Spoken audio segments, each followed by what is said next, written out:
좋으리라 생각을 하는데, 그럼에도 불구하고 이렇게 함께 영상으로나마 만날 수 있어서 참 감사하고요.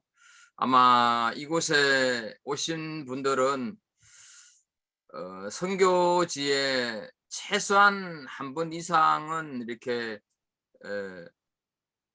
다녀오신 분들, 또 그리고 선교에 대해서 이렇게 많이 관심을 가지고 있는 분들이 이곳에 함께 했으리라 생각합니다. 그리고 또 시니어 선교 회원들께서도 이렇게 같이 함께 했을 터인데요. 오늘 선교와 영적 전쟁이라고 하는 주제를 가지고 잠깐 좀 함께 이렇게 생각도 해보고 고민도 좀 한번 해보도록 하겠습니다.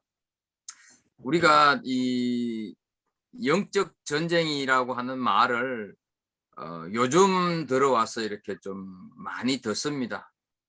이 근래에 와서 교회 안에서 이렇게 행해지는 말들 가운데서 가장 많이 듣고 있는 말 중에 하나가 영적 전쟁이라는 거.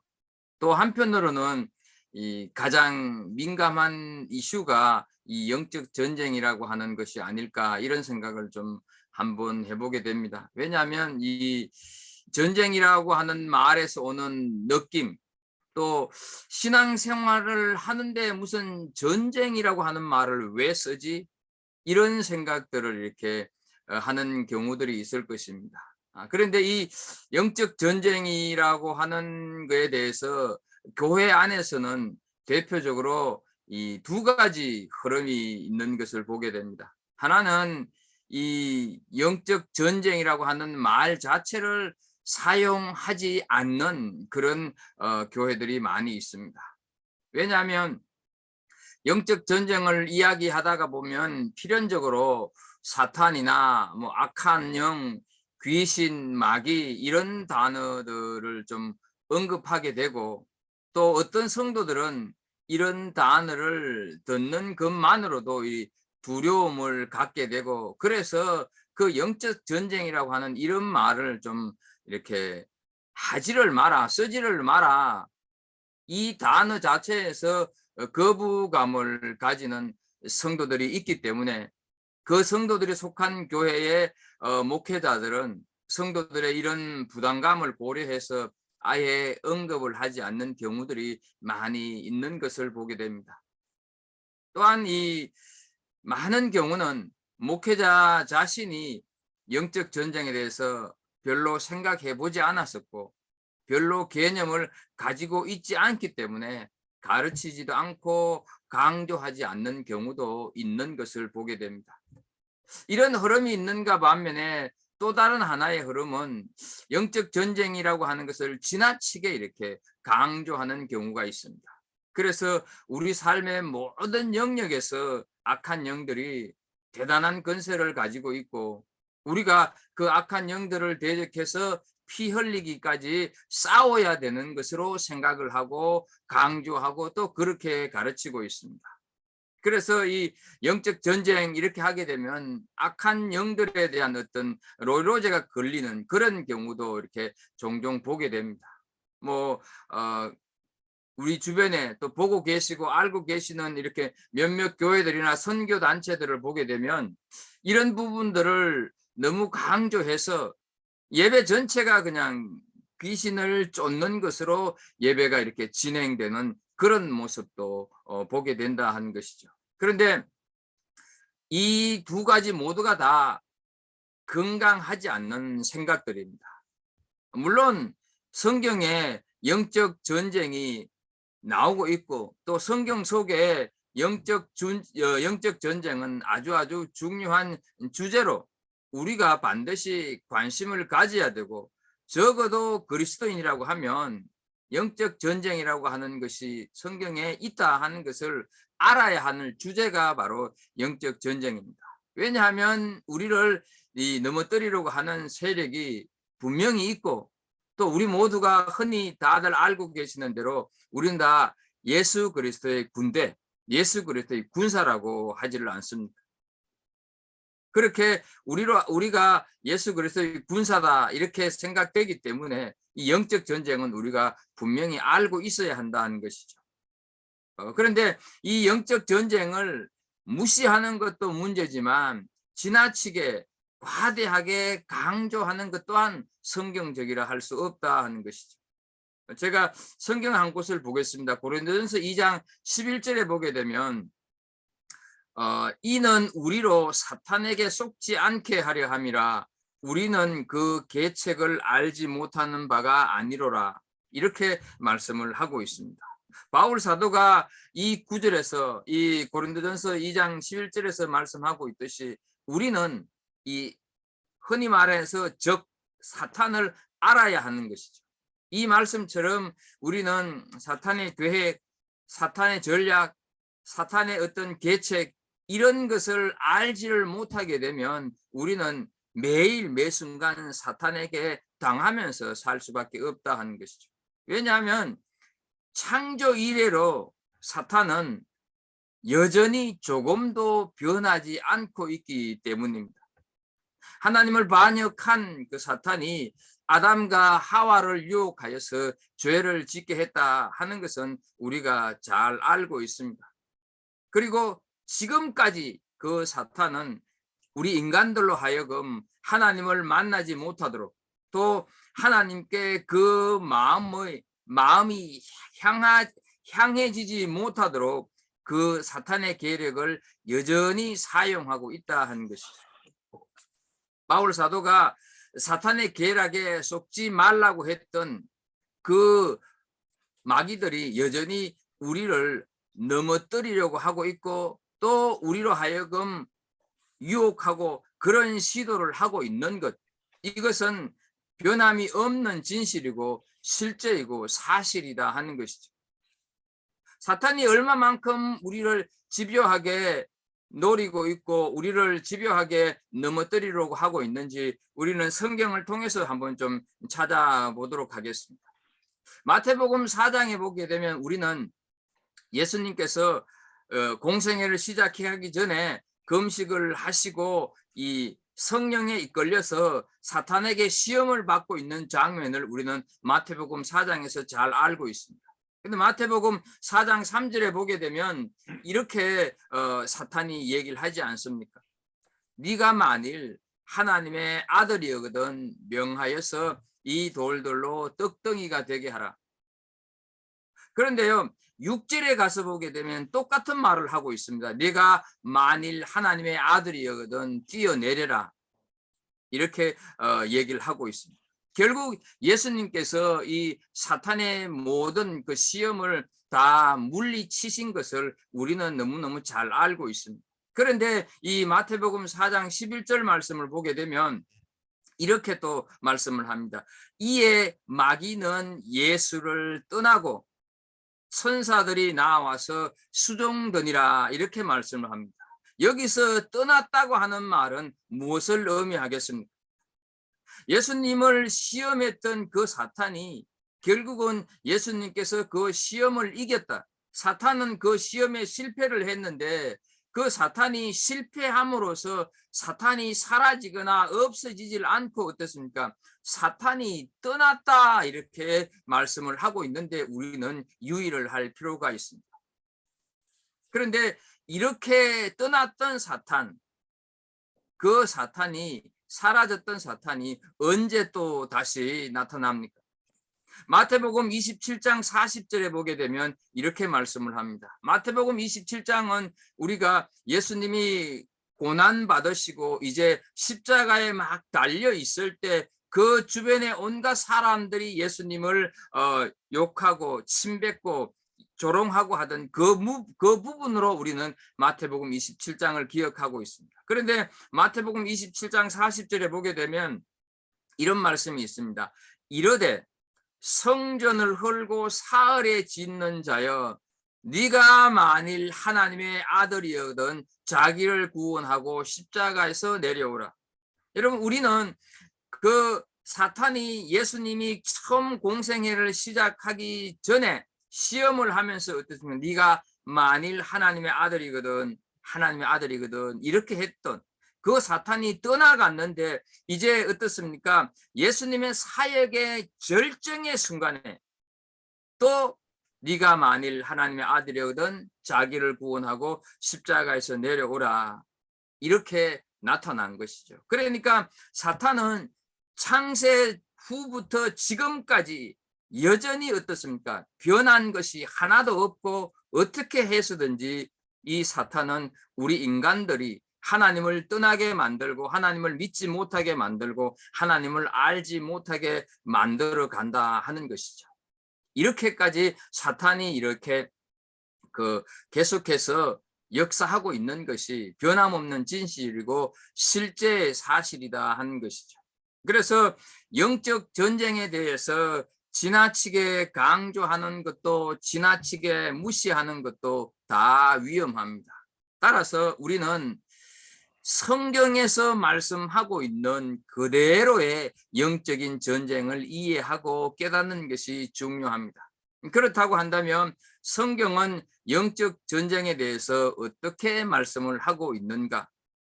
우리는 영적 전쟁이라고 하는 말을 들었을 때 어떤 오해를 하고 있는가? 이것을 우리가 좀 성경을 통해서 깊이 생각을 해볼 필요가 있습니다. 예수님은 마귀와 싸웠고 이미 승리를 하셨습니다.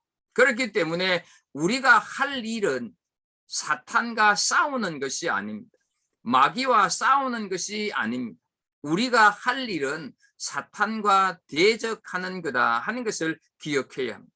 야고보서 4장 7절에 보게 되면 이렇게 말씀을 합니다. 그런즉 너희는 하나님께 복종할지어다 마귀를 대적하라 그리하면 너희를 피하리라, 이렇게 말씀을 하고 있습니다.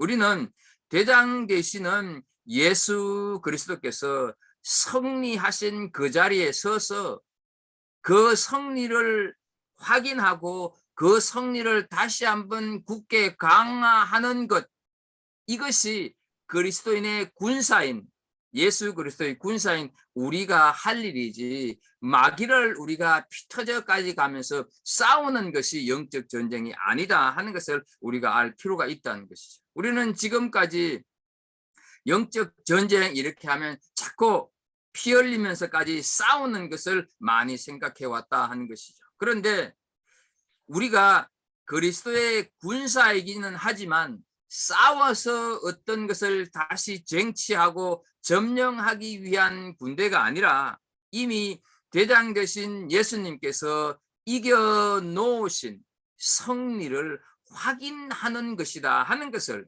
그것이 영적 전쟁이다 하는 것을 기억해야 합니다. 이것이 성경에서 영적 전쟁을 이해하는 중요한 전제입니다. 다시 우리는 피를 흘리기까지 싸워서 승리하는 그런 전투하는 군대로, 그런 전투하는 군사로 부름을 받은 것이 아니라 우리는 예수님께서 죽으시고 부활하심으로 사탄을 이겨신 그 전쟁을 오늘날 우리는 누리는 것, 그것이 바로 우리 그리스도인의 군대다 하는 것이죠. 그래서 우리는 예수님께서 이겨놓으신 승리를 우리 삶에서, 매일의 삶에서 확인해야 하고 그 승리를 누리는 삶을 사는 것이 우리 그리스도의 군대라고 하는 우리의 온전한 삶이다 하는 것이죠.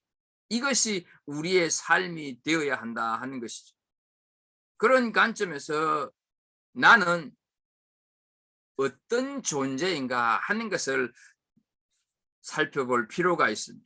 이것이 성경이 말씀하는 영적 전쟁이다 하는 것이죠. 그리고 우리는 여러분들에게 나눠드린 그 교환에 보게 되면 아마 있을 것입니다. 영적 전쟁에 대한 그 오해, 이렇게 나와 있을 텐데, 지금까지 제가 말씀드린 것은 바로 이렇게 우리는 영적 전쟁에 대해서 많이 오해를 하고 있다 하는 것이죠. 우리가 사탄을 대적해서 예수님이 이겨놓으신 그 승리를 누리고 그 승리 누리는 삶을 이 세상 속에서 살아가는 것, 그것이 영적 전쟁이지, 이미 예수님이 싸워서 승리해 놓았는데 우리가 뭘 또 싸우겠느냐 하는 것이죠. 예수님께서 십자가에 달려 죽으시고 부활하시고 성천하심으로 우리가 흔히 부활절이 되게 되면 사망 권세 이기시고 부활하셨네, 이런 찬양을 우리가 많이 하지 않습니까?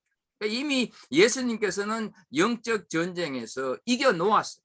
우리는 예수님께서 이겨 놓으신 그 영적 전쟁을 그냥 우리 삶에서 적용하고 누리면서 살아가는 사람들이 우리 바로 그리스도의 군사 우리들이다 하는 것을 좀 기억하면서, 행여 우리가 이 영적 전쟁이라고 하는 것을 오해하고 있다고 한다면 다시 한번 좀 생각을 해볼 필요가 있습니다.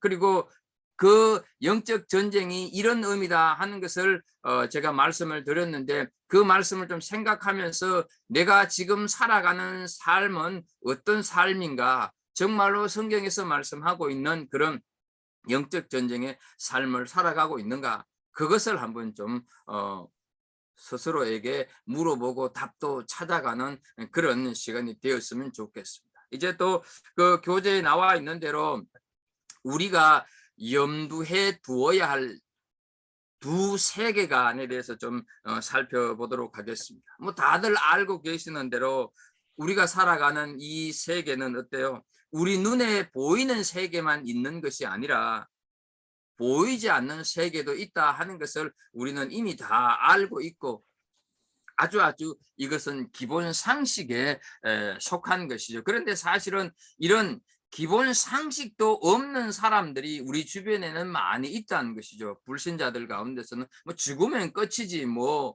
이런 식으로 생각하는 사람들이 많이 있다 하는 것이죠. 그래서 고린도후서 4장 18절 말씀에 보게 되면 이렇게 말씀을 합니다.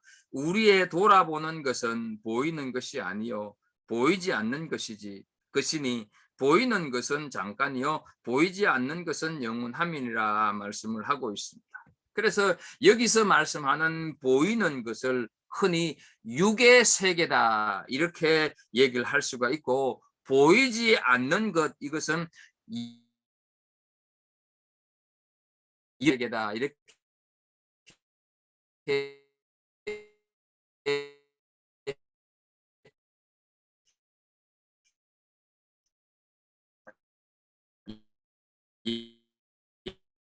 이 두 세계관을 가지고 우리가 살아가야 된다 하는 것이죠. 그런데 이 보이는 부분과 보이지 않는 부분이 둘 다 중요합니다.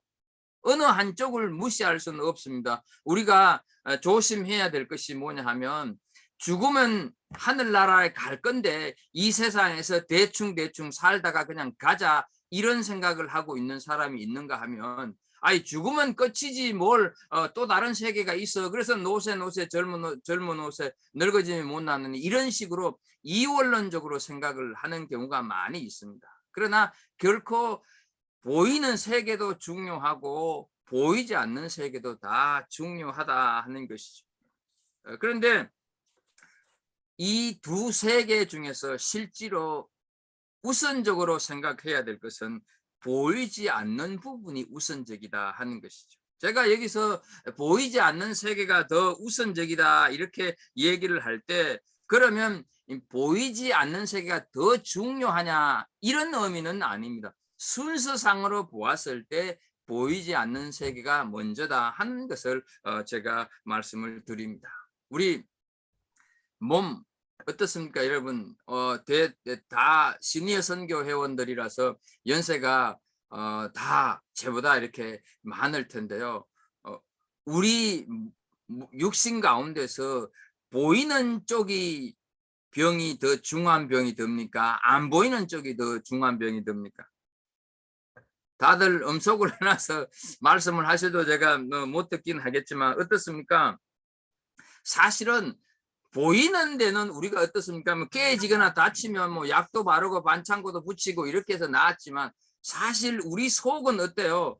처음에 깨지고 조금 닿때 속이 좀 탈날 때는 우리는 모르잖아요. 그런데 나중에 돼서야 깊이 들어가서 그것이 악화되었을 때 그때서야 비록 알지 않습니까? 이런 것을 우리가 한번 생각을 해본다고 하면, 실제로 이 환자 겉으로 드러난 증상보다는 이 보이지 않는 몸속의 이렇게 생기는 그 어떤 질병들이 훨씬 중요하듯이 육적인 세계에서 일어나는 이 모든 일보다 보이지 않는 세계에서 일어나는 일이 더 우선된다 하는 것을 우리가 좀 생각을 할 필요가 있습니다.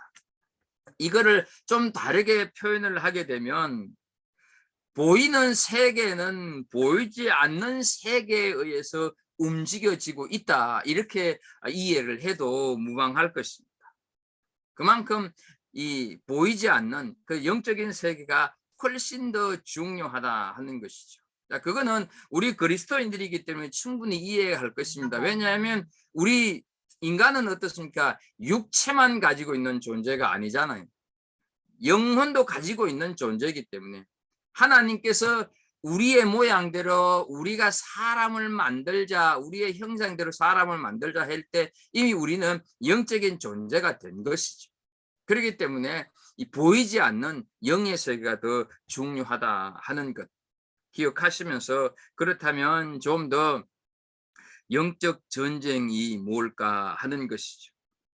우리는 지금 러시아와 우크라이나가 전쟁을 해가지고 어때요? 괜히 두 나라 때문에 피해는 우리가 보고 있잖아요. 물가가 얼마나 올랐습니까? 우리 이강희 장로님 해밀턴에 사셔서 기름값이 여기보다는 덜 비쌀 텐데 해밀턴도 아마 기름값이 많이 비쌀 것입니다. 뭐 괜히 우크라이나하고 러시아가 싸우다가 보니까 우리가 이렇게 고래 싸움에 새우등 터지고 있듯이 우리가 지금 고통을 받고 있는데, 이렇게 보이는 세계에서 싸우는 싸움을 전쟁이라고 하듯이 영적 전쟁이라고 하는 것은 이 보이지 않는 세계를 향한 전쟁, 그것이 영적인 전쟁이다, 이렇게 이해를 하면 되겠습니다. 좀 더 설명하면 보이는 세계에서 보이지 않는 대상을 향해 전쟁하는 것을 영적 전쟁이다 하는 것이죠. 그러니까 우리 그리스도인들이 얼마나 이 세상에서 힘든 삶을 살아가고 있고 또 힘든 삶을 사는 사람들인가 하는 것을 알 수가 있습니다. 보이는 세계에서 보이는 사람들끼리 싸우면 뭐 그것도 좀 좋은 건 아니지만, 우리는 이렇게 안 보이는 세계와 싸워 나가야 할 사람들이기 때문에 우리가 얼마나 힘든 삶을 사는가 하는 것이죠. 자, 그런데 좀 더 영적 전쟁이 어떤 싸움인가 하는 것을 좀 살펴보면 그 고린도후서 10장 4절에 보게 되면 이런 말씀이 있습니다. 고린도후서 10장 4절입니다. 우리의 싸우는 병기는 육체에 속한 것이 아니요 오직 하나님 앞에서 견고한 진을 파는 강력이라, 이렇게 말씀을 하고 있습니다. 이 말을 현대인의 성경으로 조금 더 쉽게 한번 말씀을 드리면, 우리의 무기는 육적인 것이 아니라 마귀의 요새라도 파괴할 수 있는 하나님께 강력한 무기입니다, 이렇게 현대인의 성경에서 번역을 하고 있다 하는 것이죠. 그러니까 우리는 이 영적 전쟁을 함에 있어서 육적인 것을 가지고 육체대로 싸우는 것이 아니다 하는 것을 좀 알 필요가 있습니다. 그러니까 육신의 방법으로 육신에 의해서 싸우는 것이 아니다 하는 것이죠. 영적인 전쟁은, 또 영적인 이 전쟁은 보이지 않는 방법의 싸움이다 하는 것을 우리가 좀 알 필요가 있습니다. 여기서 말씀하고 있는 그 육신의 방법은 내 능력 혹은 내 권세 혹은 내 힘, 이런 것들로 보이지 않는 세계와 싸우려고 하는 것을 얘기하는데, 그것을 두고 하는 것이 아니고 그렇게 보이는 내 능력, 내 권세, 힘으로 가지고는 보이지 않는 세계와 대적할 수가 없다 하는 것을 우리가 좀 알 필요가 있습니다. 그래서 그 영적 전쟁의 대상을 좀 한번 살펴보면, 오늘 조금 전에 읽었던 이 고린도후서 10장 4절에 보게 되면 견고한 진이라고 하는 표현이 있습니다. 견고한 진. 이 견고한 진이라고 하는 것은 우리말로 좀 설명을 하게 되면 그 아까 현대인의 성경으로 말씀을 드렸듯이 요새 이렇게 좀 이해를 하시면 되겠습니다. 우리가 잘 생각해야 될 것은 우리가 살아가면서 어떤 문제가 생기고 어떤 일들이 터져 나올 때 그 생긴 문제 터져 나오는 일, 그 우리 눈에 보이는 그것을 가지고 그 문제를 해결하려고 하면 절대로 해결이 안 된다 하는 것이죠.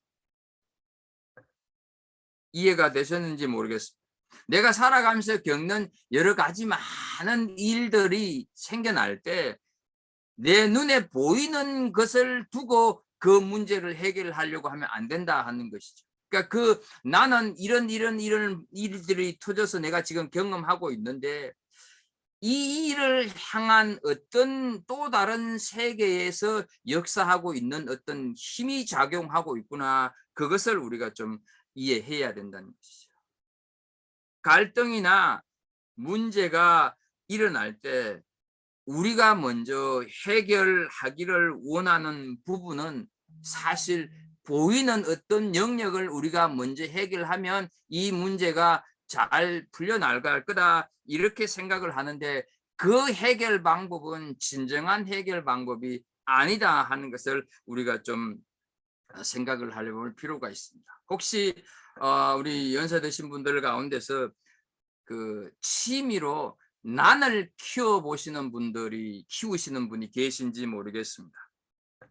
난을 키우다가 보게 되면 이 난의 잎 끝이 마르는 경우가 많이 있다고 그래요. 뭐 저는 사실 안 키워보고 그냥 책에서 그런 얘기를 하고 있어서 말씀을 드리는데 난 잎이 마르는 것은 다른 이유가 아니라 보이지 않는 그 뿌리가 썩었기 때문에 난 잎이 마른대요. 그런데 그걸 모르고 자꾸 이렇게 난잎 끝이 썩었다고 해서 말랐다고 해서 잘라버리고 한다고 해서 그 난잎이 새로 이렇게 잘라진 부분은 그대로 있고 새로 이렇게 잘 피는 것은 아니라고 그래요. 뿌리를 어떻게 처리를 해야 되는, 다시 말해서 분갈이를 하든지 이런 것을 하든지 해야 된다는 거죠. 근데 그걸 모르고 그냥 자꾸 잘라만 주면, 그러니까 잘라서 마른 것이 없어지니까 이 문제가 해결됐구나 싶은데 조금 지나고 나면 또 마르고 한다 하는 것이죠. 이처럼 우리가 살아가면서 겪는 여러 가지 모든 일들, 물론 이제 그 선교지로 나가서도 이런 갈등, 선교 팀원들끼리의 갈등도 많이 일어납니다. 근데 그렇게 일어날 때 그 시시비비를 가리려고 해서 선교팀 간에 일어났던 갈등을 해결할 수는 없습니다. 이 문제가 어디서 왔는가? 왜 이런가? 그것을 생각해야 됩니다. 사탄이 지금 우리 팀을 분열시키기 위해서 이런 일들을 일으키는구나. 이걸 먼저 생각을 해야 되지. 저 사람하고 나하고 저 사람하고 관계가 안 좋아서 이런 일이 터져 나왔다. 그러면 저 사람하고 나하고 관계만 회복되면 되겠구나. 이게 아니라는 것이죠. 사탄이 지금 우리 선교팀을 분열시키고 선교를 이렇게 하는 것을 방해시키기 위해서 이렇게 지금 나와 저 사람과의 관계를 이용하고 있구나 이렇게 생각을 해서 그 분열의 영을 대적하는 그런 기도, 그런 어떤 방법을 취해야 그것이 제대로 해결이 된다 하는 것을 좀 예를 들어서 좀 설명을 드렸습니다. 그렇다고 한다면 우리가 싸워야 할 그 영역은 견고한 진인데 견고한 진이 구체적으로 뭘 얘기할까? 에베소서 6장 12절 말씀을 보게 되면 우리의 씨름은 혈과 육에 대한 것이 아니요 정사와 권세와 이 어둠의 세상 주관자들과 하늘에 있는 악의 영들에 대함이라 이렇게 말씀을 하고 있습니다. 여기에 보게 되면 이 에베소서 6장 12절에 보게 되면 이 견고한 진이 얼마나 많은가 하는 것을 우리가 알게 되는데요. 어떻습니까? 정사와 권세와 어둠의 세상 주관자들, 하늘에 있는 악한 영들 얼마나 많이 있습니까? 그러니까 우리 눈에는 보이지 않지만, 물론 또 이거를 보시는 분이 있다고 하기는 하는데요. 우리 눈에는 보이지 않지만 이렇게 우리가 대적해야 할 견고한 찐들이 얼마나 많이 있는지 모르겠습니다. 그런데 이렇게 많이 있는데 내 능력이나 내 힘이나 내 권세를 가지고 이걸 대적할 수는 없다 하는 것이죠. 이것을 우리가 좀 기억하면서, 이제 그렇다고 한다면 이런 견고한 진을 대적하는 그 영적인 기반이 어디에 있는가? 말하자면 무엇으로 영적인 전쟁을 수행할 것인가? 무엇으로 이 견고한 진을 대적할 건가 하는 것을 좀 생각을 해 보도록 하겠습니다. 그래서 이 영적 전쟁의 기반, 다시 말해서 우리가 영적으로 이 전쟁을 대적하는 그 견고한 진을 이길 수 있는 그 방법, 그것을 이 교회의 신분 그리고 교회의 사명과 관련해서 좀 말씀을 드리도록 하겠습니다. 성경 마태복음 16장 13절에서 19절을 읽지는 않겠습니다. 아마 다들 어떤 내용인지 아실 것입니다. 특히나 다른 거는 몰라도 주는 그리스도시요 살아계신 하나님의 아들입니다 하는 그 고백을 한 거는 아마 이 시니어 선교 회원들 정도면 다 알고 계시리라 생각합니다. 그 내용, 다시 말해서 빌립보에서 베드로의 신앙 고백이 담겨져 있는 것이 마태복음 16장 13절에서 19절의 내용이다 하는 것이죠. 거기에서 우리는 두 가지를 찾아야 합니다. 그리스도의 신분, 그 다음에 이 그리스도의 사명, 이것을 우리가 좀 알 필요가 있습니다. 그래서 여기서 말씀하고 있는 대로 그리스도라 하는 말은 바로 우리 그리스도인들의 사명을 여기서 찾을 수 있어야 한다는 거죠. 무슨 말인가 하면 우리는 그리스도라고 하는 말의 뜻을 다 알고 있습니다. 어떤 뜻을 가지고 있습니까? 이 그리스도라고 하는 말의 뜻이 기름 부음을 받은 자잖아요. 구약 성경에서는 히브리어로 메시아라 그러고 신약에서는 그리스도, 이렇게 해서 기름 부음을 받은 자. 자, 그래서 우리는 구약이나 신약을 통해서 기름 부음을 받았다 하는 것은 어떤 의미가 있습니까? 그 사람에게 기름 부음이 주어졌다고 하는 것은 어때요? 그 사람에게 사명이 맡겨졌다고 하는 것을 의미하지 않습니까? 그래서 이 주는 그리스도시요 살아계신 하나님의 아들입니다 했을 때 그 그리스도가 바로 우리 그리스도인의 사명을 얘기한다 하는 것이죠.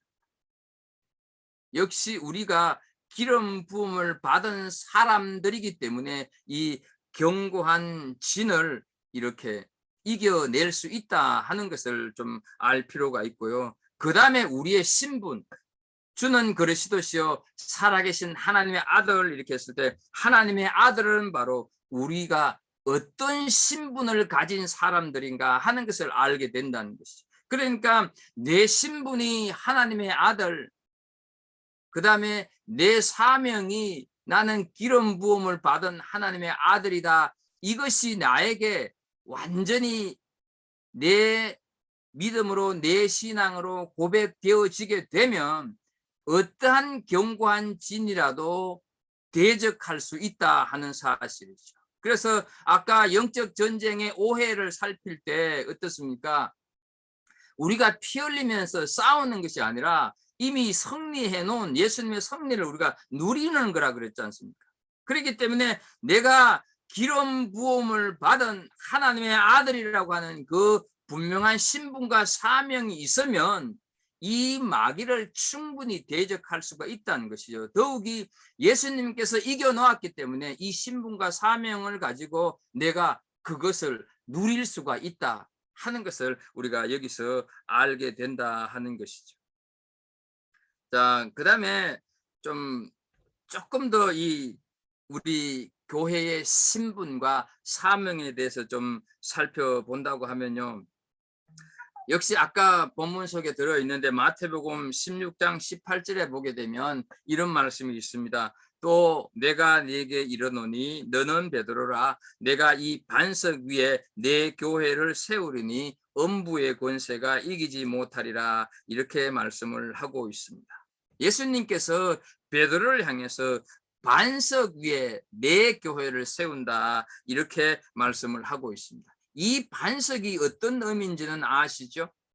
바로 예수님께서 주는 그리스도시요 살아계신 하나님의 아들입니다 하는 그 믿음의 고백을 가지고 반석이라고 하는 것이죠. 근데 이게 이제 우리 캐토릭하고 우리 개신교하고의 차이가 있는 것이죠.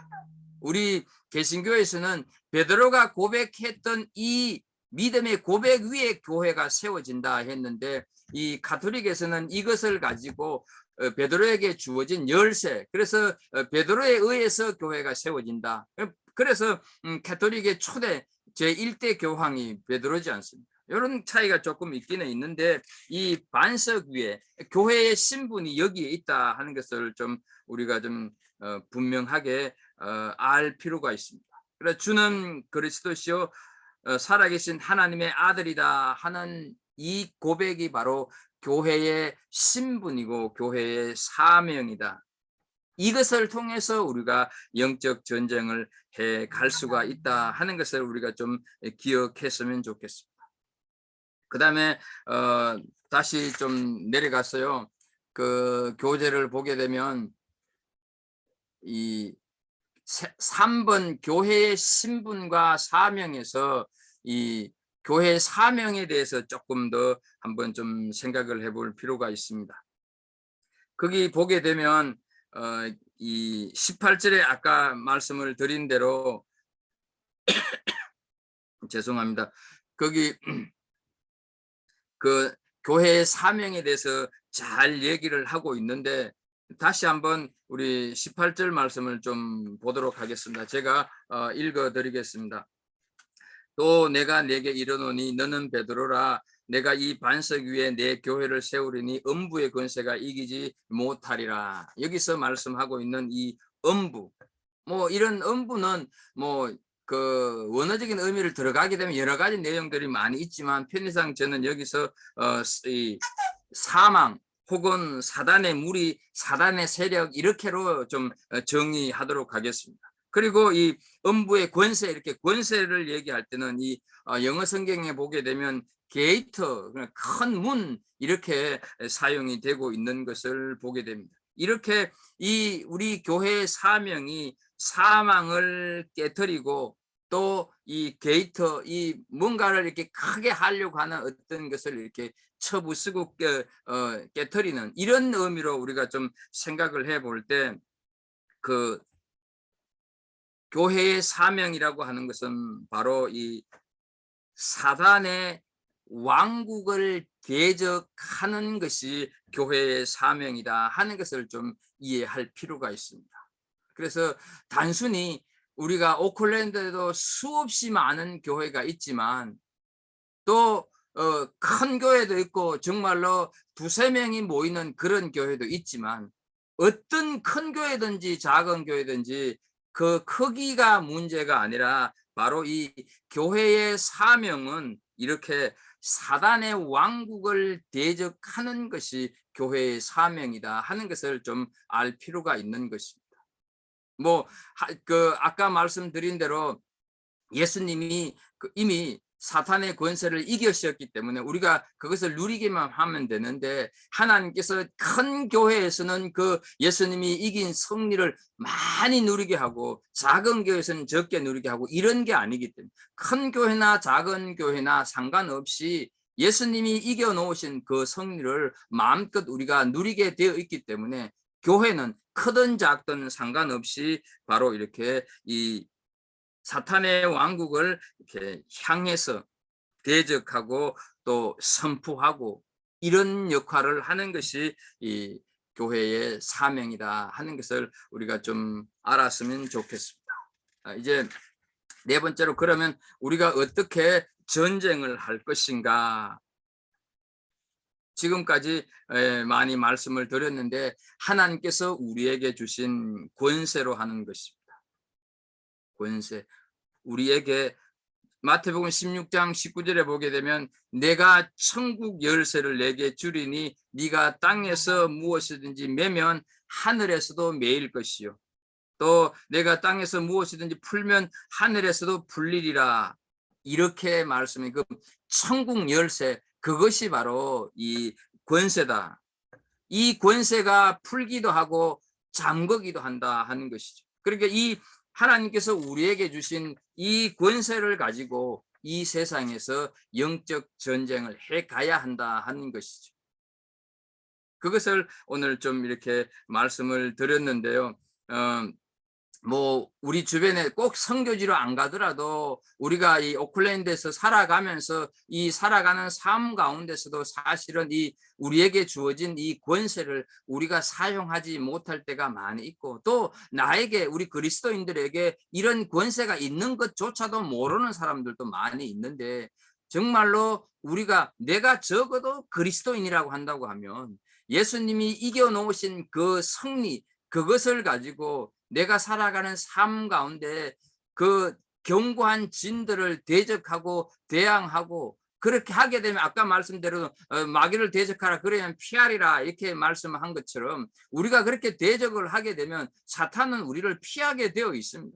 성경에 그렇게 말씀하고 있고 예수님께서 그 사탄의 권세를 이겼기 때문에 충분히 그게 가능하다 하는 것이, 그러니까 이 권세를, 이 그리스도인 됨의 권세를 우리가 마음껏 좀 사용을 하자, 이것이 교회의 사명이 되는 것이죠. 그리고 이제 단기 선교나 뭐 또 장기 선교를 나가보신 분들도 알겠지만, 우리가 어떤 곳에 가든지 간에 그곳에서 이 권세, 하나님께서 우리에게 주신 이 권세를 사용할 때 그 어떤 견고한 진이라 할지라도 우리가 대적할 수가 있고, 그렇게 대적하면 사탄은 이렇게 물러가게 되어 있다, 피하게 되어 있다 하는 것을 좀 이렇게 말씀을 드립니다.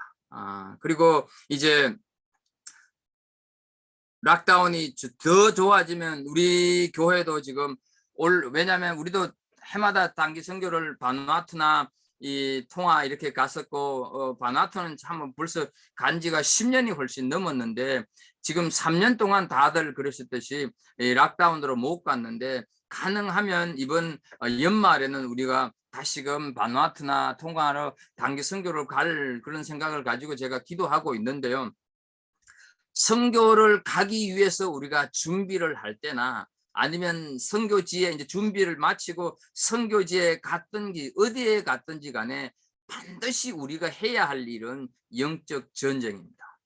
그런데 또 말씀을 드리지만, 영적 전쟁을 한다고 해서 대포 쏘고 총 쏘고 피 흘리고 하는 그런 의미가 아니라, 예수님께서 그 사탄과 영적 전쟁을 해서 이겨 놓았다고 하는 그것을 우리가 믿음으로 받아들이고 그 예수 그리스도의 이름으로 사탄을 대적하는 그런 영적 전쟁을 해야 합니다. 특히나 준비할 때, 선교를 준비할 때 별것 아닌 것 같지만 여러분들 얼마나 이 영적 전쟁이 치열하게 벌어지는지 모릅니다. 우리는 우리 눈으로 보는 것만 보지, 이 아까도 두 세계가 있다 그러지 않습니까? 보이지 않는 세계가 있는데 그 보이지 않는 세계에서 보이는 세계, 우리를 향해서 선교 준비 못하게 하고 선교 못 가게 하려고 하는 얼마나 많은 방해 요소들이 있는지 모릅니다.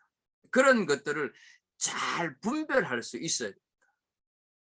이거 선교 가려고 하니까 이런 일이 터지네. 이거 선교 안 가겠네. 이렇게 중간에 포기하는 사람 많이 있습니다. 오히려 선교를 가려고 하니까 지금 사탄이 나를 이렇게 대적하고 있구나. 그럼 나도 같이 대적을 해야 되지. 그러면서 그거를 깨달아서 선교를 가지 못하게 하는 어떤 원인들을 해결해 나가야 되지. 그게 안 되면 도중에서 그냥 끝나버리고 그냥 아이고 내년에 가지 이렇게 돼버려요. 내년에 가면 또 그런 일이 안 일어나나요? 일어납니다. 그리고 또 교회 안에서도 이렇게 선교를 가려고 하면 꼭 어떤 시험거리가 생깁니다. 그런 것들을 영적으로 잘 분별해야 되고요. 그 다음에 그 선교지에 가서는 더더욱 그렇죠. 이 영적 전쟁이 치열하게 일어나기 때문에 선교지에 가서 제일 조심해야 될 것이 이 분열의 영이 틈타지 못하도록 날마다 물론 기도하고 가도 그러잖아요. 날마다 그 긴장해 있어야 됩니다. 선교지에 가서 제일 많이 역사하는 것이 분열의 영입니다. 근데 그 분열의 영이 뭐 혼자 선교 가게 되면 뭐 덜할지 모르지만 팀을 이루어서 가게 되면 반드시 그 팀원들끼리 간의 어떤 일들이 일어나서 그 좀 관계가 이렇게 깨지거나 이렇게 해가지고 전체 한두 사람이 그러면 어때요? 전체 분위기가 좀 그렇게 되지 않습니까? 그러니까 그런 것들을 우리가 좀 조심해야 합니다. 제가 아마 이 선교와 영적 전쟁 말고 또 단기 선교 이해라고 하는 강의를 또 하게 될 텐데, 실제로는 제가 안정기 목사님한테 그 가능하면 단기 선교 이해를 먼저 하고 영적 전쟁을 나중에 했으면 좋겠다 했는데, 그냥 이대로 해서 제가 영적 전쟁을 먼저 하게 되는데, 단기 선교 이해를 하게 되면 실제로 단기 선교에 우리 여기 이강희 장로님도 계시긴 한데, 이강희 장로님과 더불어 갔을 때 있었던 일, 또 제가 여기 오기 전에 또 한국에서 선교 가면서 있었던 일들, 이런 것들을 좀 이렇게 좀 자세하게 이렇게 얘기를 하면서 좀 단기 선교 이해에 대한 준비를 하려고 계획하고 있는데, 그때 또 기회가 되면 그 선교지에서 어떤 영적 전쟁이 얼마나 치열하게 일어나는가 하는 것에 대해서도 좀 말씀을 드리도록 하겠습니다. 8시 25분인데요. 강의는 여기서 마치고 질문 받도록 하겠습니다.